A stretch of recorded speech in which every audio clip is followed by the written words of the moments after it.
Hey ratbags, it's Jade. Good news and bad news. We've got a release date for Enshrouded. Bad news, it's not actually out until next year. It looks like it's been delayed.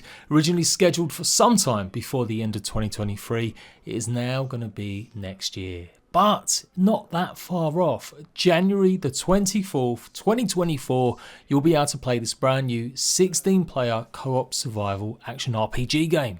There's a whole brand new snazzy trailer to go along with it. We're going to dive deep into that. But yes, if this has somehow escaped you, it's now one of the top 20 most wishlisted survival games going, just behind games like Ark 2, Nightingale and The Day Before. It's crept up in popularity since it had its demo that I was lucky enough to show you guys as I was featured on the Steam front page for the game's demo.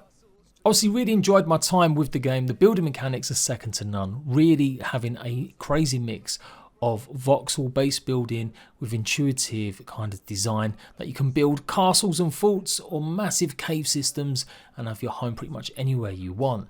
Tackling issues by using the features like grapple hook or possibly even jumping and diving using gliders. This is just such a great feeling to be able to explore like this. There's no tames, no creatures to ride or anything like that. It's all about you using these as well as maybe fast portals to take on bosses, new factions and just go from biome to biome, hopefully uncovering and making sure that the corruption or the shroud doesn't maybe expand any further.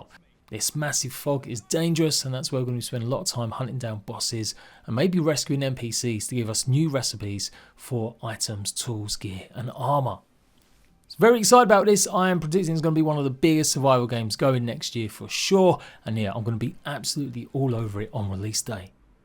So let's go into it a bit deeper. The demo was one of the most played on Steam when it released in October. It was there for a good week and a half, I do believe, in the end, and it really was showing a lot of promise, a lot of positive feedback about the game.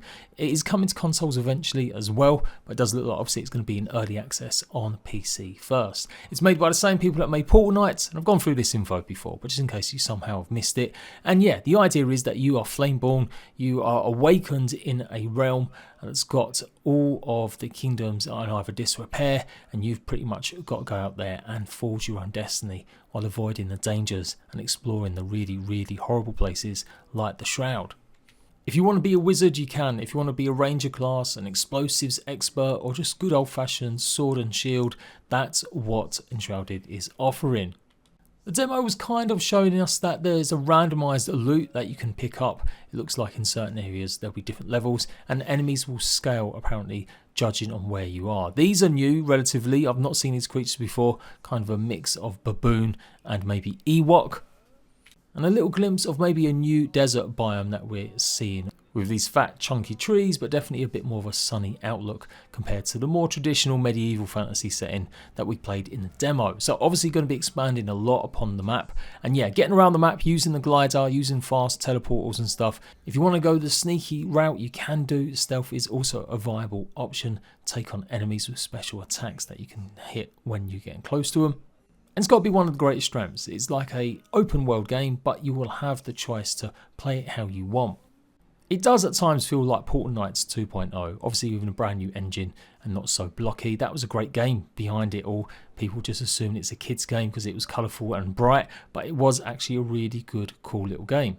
We see shots then of the building. These are actually ruins that you can come across and you can renovate. You can take over these ruins and pretty much restore them to their former glory and have as your home instead of just base building straight from the ground up.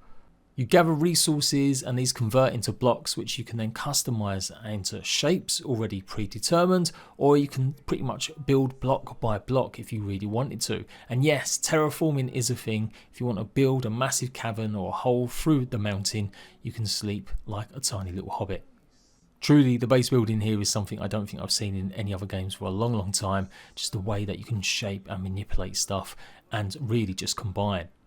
Big criticism, or I guess feedback for me, was why are we building these bases? Are we going to experience base raids and stuff like that? That's still to be answered, and I'm guessing hopefully we'll get some more about that before its release. But it's shaping up nicely. And traversal, clear important part of the game, being able to use or get hold of things like grapple hooks and gliders. It does look like the glider has been upgraded in this one, or maybe it's a different version, as it looks like you can get a little bit more height from it, and that double jump as well. This game has got lots of skills and attributes that you can earn and basically make yourself even better to give yourself a double jump, extreme stamina, give yourself more mana use or regeneration or health, so you can create even custom characters utilizing skills that you earn by exploring and completing quests and maybe dungeons.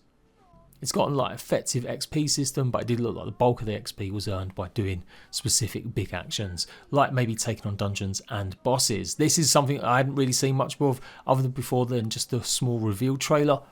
And of course, all of this is going to be on 16 player servers. Well, not servers, it's actually self-hosted, so players will be able to join you on your world and you can go and join them on theirs.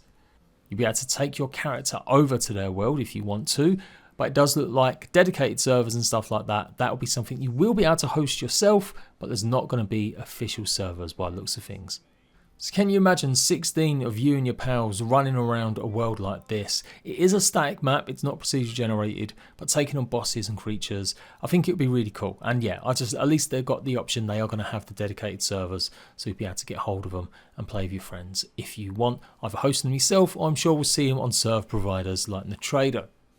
The combat's got pretty much everything you might expect nowadays. You've got strafe, you've got roll, you've got parry, but it was still a little bit rough around the edges. Definitely don't want to see more improvements in it.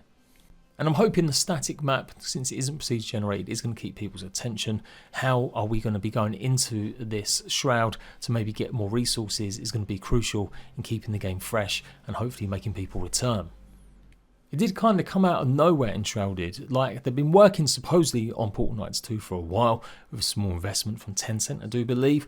And yeah, we hadn't really heard much progress. I hadn't seen any screenshot or anything being revealed. Then all of a sudden, bam, early on in the summer, Enshrouded is here, it's coming, and we're going to be releasing this year. It seems like a game that's been tailor-made to reach as many people as possible. It's got full controller support. I didn't really have any problems with it. The building system is great, but the controls do still need a bit of refinement in how you build and stuff. But yeah, the actual customization there is just really unmatched. It's like a blend of Valheim versus, I would say more, I reckon, yeah, Fable than maybe Breath of the Wild, as some people have been comparing it. It's just got that vibe, that medieval fantasy vibe with the art style. Not too cute and kiddly, but not too over the top and bloodthirsty and mature. It's just about in the middle. I reckon they're probably going to be in early access a good year, and I'm hoping they'll be adding lots of biomes and new weapons and armor sets. And rescuing NPCs, yeah, that's the thing that's got me a little bit worried. If we're going to be getting these NPCs, what happens once you've rescued all 5? Are we going to be able to upgrade? Will there just be more added over time to get access to new weapons and gear? Because that seems to be the main way that you can unlock tools and new stuff.